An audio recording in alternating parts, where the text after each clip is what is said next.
And right now on the line is Stuart Varney from your Fox Business Network. I'm so glad to have you on the line, Stuart, because I heard that the president, he had this big economic speech, and I knew if there was anybody who could find a nugget of news in that 1 hour, how long was it, Larry? 1 hour and... 1 hour and 6 minutes. It was just short of the Castro mark for his latest one. Yeah, so I knew if there was a guy we could count on to find the news here, it would be you, Stuart Varney. So, I mean, help me out. You listened carefully, I'm sure, to what the president had to say. What was the news? Well, the news is this morning that I've never seen a speech with such a big build-up get such a negative reaction. That's true. I really feel that left, right, center, just about everybody is picking holes in this thing. Nobody is satisfied with it, and why should they be? Really, there was nothing new. It was a defense of the economic policies of the last 4 years, which have not worked, and a promise that we'll get another 3 years of these economic policies which have not worked.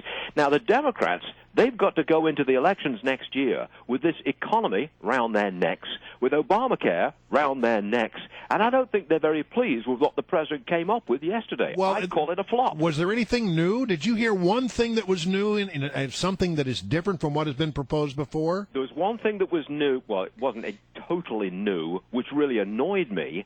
That was the president talking about phony scandals. Well, we've been talking about that endlessly this morning. I mean, there was a twofold purpose. Number one, I'm going to be presidential. I'm going to talk about the economy. As one person said, we're trying to get our groove back here at the White House. And then the second half of that speech was about putting out this line that, hey, all that stuff you've been hearing about, don't bother. Nothing to see there. It's a phony scandal. Phony scandals?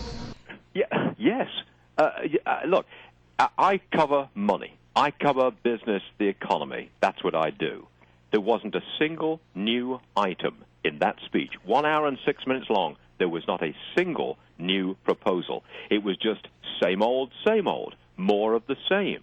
Just not good enough. Yeah. And I've got numbers this morning that show that there are more dropouts from the economy, 13.5 million, than new jobs, 7.2 million. More people are on food stamps, 15 million. An increase of 15 million in the Obama years compared to new jobs, 7.2 million. This is same old. It's just not good enough.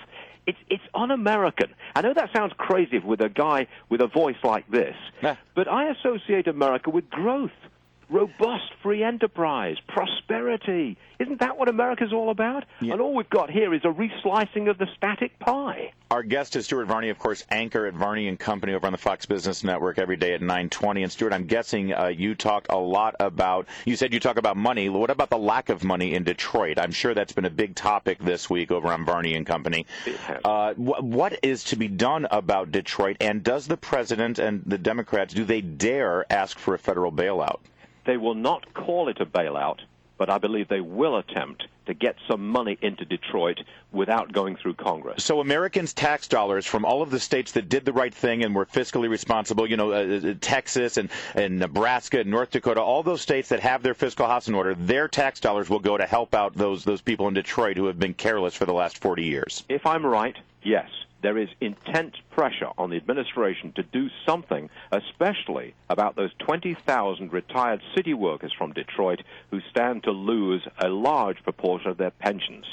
They are a very sympathetic group, and the president is under great pressure to help them in some way or other. I don't think it'll be called a bailout. I don't think he could not get it through Congress. But if he diverts money from some other programs and sticks it into Detroit, which then sticks it into these pensions, that is a possibility. And that's what people want. Some people want him to do, the unions especially. But if he does that, what happens in other cities where pensions are the problem? Right. They go belly up. There'll be demands for money from Washington for those retirees. It's a domino system, and it goes on and on and on. Well, difficult call for the president. Well, and right now it's just a city, but you could make the argument that the state of California is very close to the same problem. I have someone on my program in a couple of hours from now who will say that if Los Angeles does not fix its pension problem, it's bankrupt within 2 to 3 years. So, yes, the dominoes are beginning to fall. All right. Obamacare. The president is going to spend, well, the White House has authorized the expenditure of $864 million to sell Obamacare to the American public.